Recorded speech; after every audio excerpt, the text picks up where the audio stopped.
بسم الله الرحمن الرحيم الحمد لله رب العالمين والصلاة والسلام على أشرف الأنبياء والمرسلين محمد رسول الله صلى الله عليه وعلى آله وصحبه وسلم تسليما كثيرا كثيرا. فما بعد, our brothers and sisters, it's a beautiful crisp evening just after Maghrib, so getting dark as you can see. It's cold but not too cold, and not by our standards here anyway in Massachusetts. And subhanAllah is the khudrat of Allah subhanahu wa ta'ala everywhere. The trees which in the fall had the brightest colors, and the others which were green and green and green all through summer, as you can see, completely bare.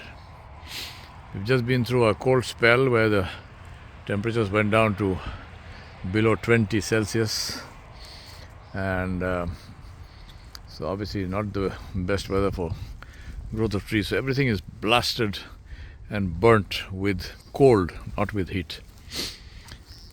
We recognize Allah subhanahu wa ta'ala through His glory and majesty, through His signs.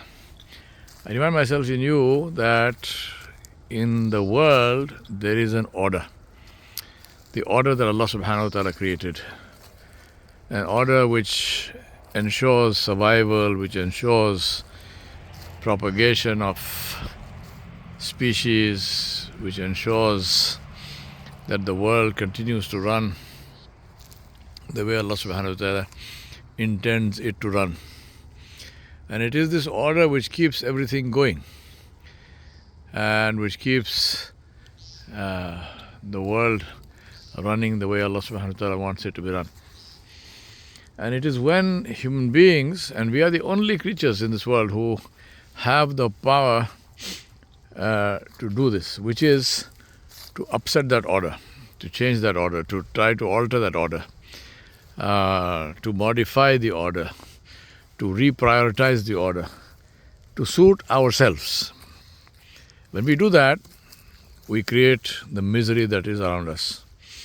And that is the reason why Allah subhanahu wa ta'ala said, ظَهَرَ الْفَسَادُ فِي الْبَرِّ وَالْبَحْرِ بِمَا كَسَبَتْ أَيْدِي النَّاسِ لِيُذِيقَهُمْ بَعْدَ الَّذِي عَمِلُوا لَعَلَّهُمْ يَرْجِعُونَ. Allah subhanahu wa ta'ala said, the fasad, the trials and tribulations and difficulties and corruption that you see, the wars and the pandemics and the epidemics, the hunger, the starvation, the disease that you see spreading on the sea and the land, the reason for that is the deeds of people.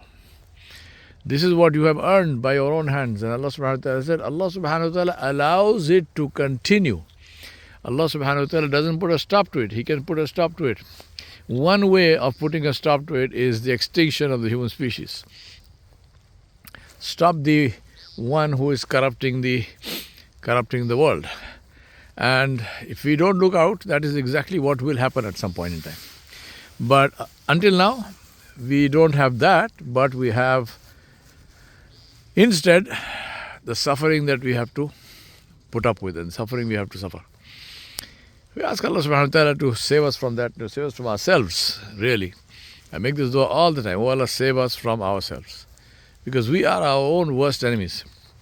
We have created a system. I was speaking today to a good friend of mine. I said two things. I said, firstly, we like to talk about peace.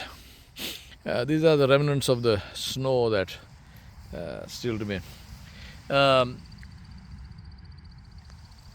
We talk about peace. We say we want peace. We claim that we want peace. All right? Yet, we have normalized violence to such an extent that violence for us is entertainment. Can you believe this? Just think about this. Just think about this world that we live in. Think about the Bollywood and the Hollywood and the films that we see, the TV serials that we watch, the computer, the games that we play, right? The games that our children play. From the earliest age, they are zapping things, they are killing things, they are shooting at animated characters. We have not just normalized violence, we have not just accepted violence, But we have turned violence into a source of entertainment. And then we say we want peace. Now, what kind of insanity is that? Just think about it. What kind of insanity is that? If you are going to normalize violence, if you are going to make violence, something which is acceptable, and not just that, entertainment. It's a way of enjoying ourselves by perpetuating violence, by killing, by gore and blood and so on. What do you expect? We have deadened ourselves. We have, I don't know whether to say inhuman, because it's humanity which does all this. Animals don't do this violence. And even predators, a predator will kill to satisfy its hunger. Food, that's it. It doesn't kill 20 impala at one go to say, well, the one is for today and let's stockpile for the next 2 weeks. No. But human beings do that. Animals don't torture. Human beings do that. Animals don't imprison. Human beings do that. Really, if you think about this and say, what have we become? And then we say we want peace.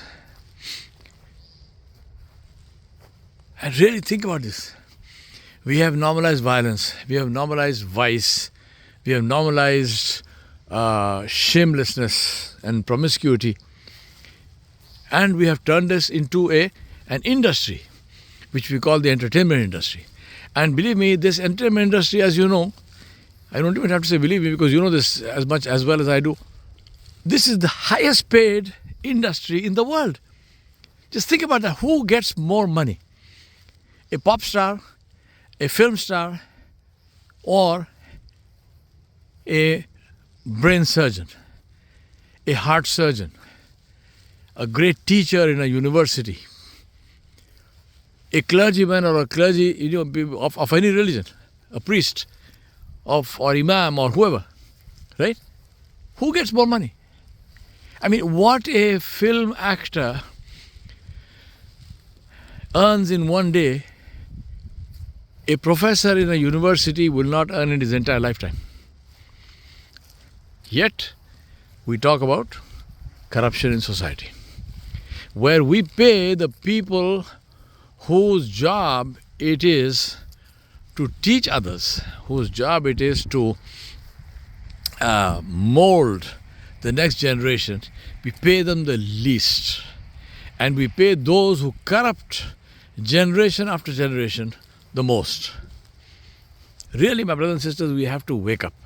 And we must think about ourselves. And we must think about life. And we must say, what are we doing to ourselves? Because really, if you think about this, nobody can change this except ourselves. And that's good news, because how did we get this way? We got this way because we wanted to be this way. There's no rocket science to that. There's no great mystery to that. We created a world.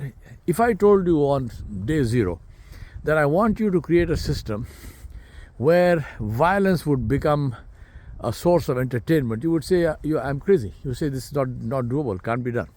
But we did it. If I told you, let's create a system where 8 men, in this case 8 white men, will have more wealth than 50% of the population of the world, which at that time will be 3.5 billion or 4 billion. You would say, you are nuts, you're crazy, not doable. How can 8 people, and that also just 8 men, have more money and more wealth than 50% of the world's population? You would say, not doable. But we did it. That's exactly the world that we are living in today. So my point to you and myself is, if we did it, we can undo it. If we made it, we can unmake it. The question is, do we really think it is worth unmaking? Or are we satisfied with living in a world like this, which is predicated on corruption? Take lobbying, for example, right? Country after country, in this country, in the United States, everywhere else, lobbying. What is lobbying? Lobbying is bribing. Lobbying is bribing. I remember seeing a poster, a sign held up by somebody in a protest, which said, we have the best government that money can buy. Imagine, I mean, that's such a telling statement, and that is so true. And it's not just America. This is the world. We live in a world where we have legitimized and legalized bribery by giving it another name, which is lobbying. And people are very happy to say, "Oh, I'm a lobbyist." You are a briber. You are somebody who's giving bribes. And the people who are taking those bribes, and then they are making decisions and setting the rules for the rest of us, who are the dumb clucks who accept this. My brothers and sisters, really seriously, I think it's very, very high time that we think and we look at our education systems. Where in our education system, education is for life, it's not merely for making a living. We have to differentiate between education and skill training. The best brain surgeon in the world is a skill-trained person. He's trained in a particular skill. He can't fix a bicycle tire, but he can fix your brain.